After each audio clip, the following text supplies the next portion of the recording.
Rao Bahadur is written and directed by Venkatesh Maha, starring Satyadev, Vikash Muppala, Deepa Thomas, among many others.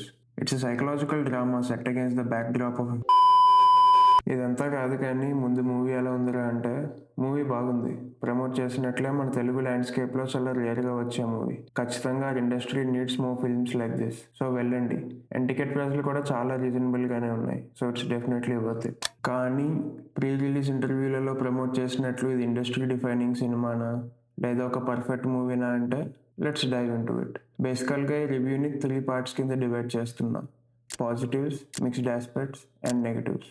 So positives గురించి మాట్లాడుకోవాలి అంటే ఈ స్టోరీకి one thing they had to get absolutely right is lead actor యొక్క performance. And as promoted, Satyadev did a fantastic job at portraying this unorthodox character. ట్రైలర్లో చూపించినట్టే ఈ క్యారెక్టర్కి వెరీ డిఫరెంట్ వర్షన్స్ ఉంటాయి.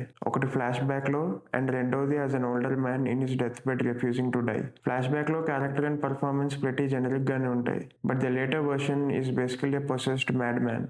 కానీ క్యారెక్టర్లో అండ్ స్టోరీలో ఈ మ్యాడ్నెస్కి ఒక మెథడ్ అనేది ఉంటుంది. And Satyadev's acting brought the necessary intricacies to the character that makes him feel grounded despite being the most unusual among unusual men. And ఈ గ్రౌండెడ్నెస్ ఆడియన్స్ ఫీల్ అవడం అనేది ఈ స్టోరీకి very important. So Satyadev was great in this film. And makeup కూడా చాలా బాగా set అయింది. ఎక్కడ మరీ ఓవర్ అనిపించలే. At the same time acting capabilities కూడా హిండర్ చేయలేదు. Secondly, technical aspects and production values చాలా బాగున్నాయి. Everything from lighting, cinematography, art direction, use of music ఇండివిజువల్గా వర్క్ అవడమే కాదు, లైక్ మూవీలో చాలా క్రియేటివ్ చాయిసెస్ ఉన్నాయి in terms of story telling. And వాటిలో ఈ ఆస్పెక్ట్స్ అన్నీ కూడా చాలా బాగా బ్లెండ్ అయ్యి ఒక స్మూత్ ఫ్లోని అయితే క్రియేట్ చేశాయి for the most part. Especially మూవీలో డ్రీమ్ లైక్ సీక్వెన్సెస్ ఏమైతే కానీ ఉంటాయో exploring the mind of the character, అవి చాలా బాగా తీశారు.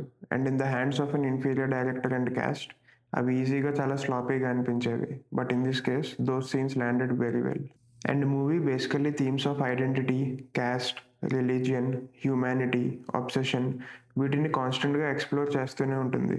బట్ ఎక్కడా పుల్లగొచ్చి చెప్పినట్లయితే నాకు అనిపించలేదు. అండ్ తెలుగు సినిమాలో సోషల్ కామెంటరీ అనేది అయితే టూ జెనరిక్గా ఉంటుంది, బ్యాంక్ అంటే టెంపుల్, పూర్వకాలంలో మనుషులు ఆర్ అసలు ఉండనే ఉండదు. అండ్ మన సొసైటీలో ఈ ఎవ్రీడే ఆస్పెక్ట్స్ మీద మోర్ సొఫిస్టికేటెడ్ టేక్స్ అనేవి మూవీ మీడియంలో చాలా అరుదుగా వస్తూ ఉంటాయి. And this movie is a step in the right direction. అవి వచ్చేసి పాజిటివ్స్. ఇంకా మిక్స్డ్ ఆస్పెక్ట్స్ విషయానికి వస్తే, first of all the character of Ramappa Rao Bahadur. అదేంటో ఎప్పుడో యాక్టింగ్ బాగుందన్నో మళ్ళీ మిక్స్డ్ ఆస్పెక్ట్స్లో పెడుతున్నావు ఏంటి అంటే will get into it. బేసికల్గా ట్రైలర్లో చూసినట్లే క్యారెక్టర్ యొక్క 2 వర్షన్స్ కంప్లీట్లీ డిఫరెంట్గా and opposite end of the స్పెక్ట్రమ్లో ఉంటాయి. అండ్ ఈ ట్రాన్స్ఫర్మేషన్ అనేది one of the most important aspects of the story. కానీ ఇక్కడ ఆ రీజన్ అనేది నాకైతే అస్సలు ల్యాండ్ అవ్వలేదు. మూవీ మనల్ని ఒక పెద్ద లీప్ ఆఫ్ ఫెయిత్ తీసుకోమంటుంది ఈ ట్రాన్స్ఫర్మేషన్ ఎక్స్పీరియన్స్ చేసినప్పుడు. అండ్ ఇన్ఫ్యాక్ట్ ఆ ట్రాన్స్ఫర్మేషన్ విజువల్గా ఎలా చూపించారో is probably my favourite part of the movie. చాలా క్రియేటివ్గా చాలా బాగా తీసారనిపించింది. అండ్ ట్రాన్స్ఫర్మేషన్ అనేది fundamentally based on social conditioning and generational ఎక్స్పెక్టేషన్స్గా ఉండటం అనేది నాకు బాగా నచ్చింది. కానీ ముందు చెప్పినట్లుగా క్యారెక్టర్ బిఫోర్ ట్రాన్స్ఫర్మేషన్ అనేది ఆల్మోస్ట్ పోలార్ ఆపోజిట్గా ఉంటాడు. And social and family environment ఒకరిని అంతలా మార్చాలంటే యూజువల్గా క్యారెక్టర్ని ఒక వల్నరబుల్ స్పాట్ లో పెడతారు. అండ్ ఆ వల్నరబుల్ స్పాట్ అనేది వర్కౌట్ అవడం చాలా ఇంపార్టెంట్ ఈ ట్రాన్స్ఫర్మేషన్ ఆర్గానిక్ గా అనిపించాలంటే. బట్ ఈ స్టోరీలో ఆ వల్నరబుల్ సిచ్యువేషన్ ఏదైతే ఉందో నాకైతే అస్సలు ల్యాండ్ అవ్వలేదు. మోర్ ఇంపార్టెంట్లీ దాన్ని నేను ఫీల్ అవ్వలేదు. సో ఒక క్యారెక్టర్ ట్రాన్స్ఫర్మేషన్ చూపించాలంటే A to B, B to C, C to D చూపించాలని రూల్ లేదు. ఏ స్ట్రాంగ్గా పెట్టి B అండ్ Cని ఇండికేట్ చేసిన D అనేది ల్యాండ్ అవుతుంది. అండ్ ఇక్కడ ఏ స్ట్రాంగ్గా అనిపించకపోవడం వల్ల ఆ ట్రాన్స్ఫర్మేషన్ అనేది నాకు ఎక్కలేదు.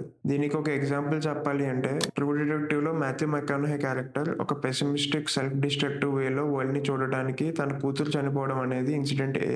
అది వాడిని ఒక వల్నరబుల్ స్పాట్లో పెడుతుంది, which leads to him becoming the person we see in the flashbacks. ఇక్కడ A అనేది వర్క్ అవడం వల్ల D అనేది వర్క్ అయింది. This is where Rao Bahadur fails. However once ఆ ట్రాన్స్ఫర్మేషన్ అనేది జరిగిన తర్వాత the character and his obsession are explored really well. బేసికల్ గా మూవీలో క్యారెక్టర్ యొక్క స్ట్రాంగ్ వాంట్ అనేది తనకు ఒక క్వశ్చన్ కి ఆన్సర్ తెలియాలి. అండ్ ఆ ఆన్సర్ ని తెలుసుకునే ప్రాసెస్ లో తన సైకలాజికల్ ట్రామా అండ్ ఇన్సానిటీని చాలా బాగా ఎక్స్ప్లోర్ చేశారు. ఇంకో mixed aspect is the facing of the movie. మూవీలో ప్రెసెంట్ డే డ్రామా ఎంత క్రియేటివ్ అండ్ ఎంగేజింగ్ గా ఉంటాయో, ఫ్లాష్ బ్యాక్స్ అనేవి అంతే డల్ అండ్ టెంప్లేటీగా ఉంటాయి. అండ్ సెకండ్ హాఫ్ లో ఫ్లాష్ బ్యాక్ అనేది the most interesting part of the movie తర్వాత వస్తుంది. And it brings down the mood and pace. Lastly the ending. నా ఒపీనియన్‌లో ఈ మూవీ దీని స్టోరీ యొక్క థీమ్స్‌కి కంప్లై చేస్తూనే ఎండ్ అయింది. కానీ అది అచీవ్ చేయడానికి మనకి లాస్ట్‌లో కొంత ఇన్ఫర్మేషన్‌ని రివీల్ చేస్తారు. అండ్ ఆ ఇన్ఫర్మేషన్ అనేది కొంచెం ఫోర్స్ చేసినట్లు నాకు అనిపించింది. ఆర్గానిక్‌గా అనిపించలా. అంతకు మించి చెప్తే స్పాయిలర్ టెరిటరీలోకి వస్తుంది. So, I'll just leave it there.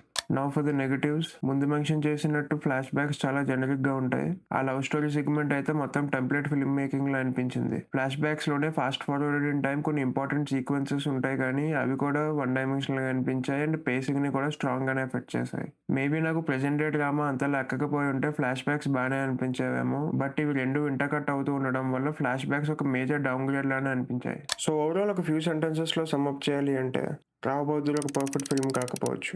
But its best moments are truly excellent. దీని creativity and bold film making make it a must watch and an important film in the Telugu film industry. So, తప్పకుండా చూడండి. Thank you.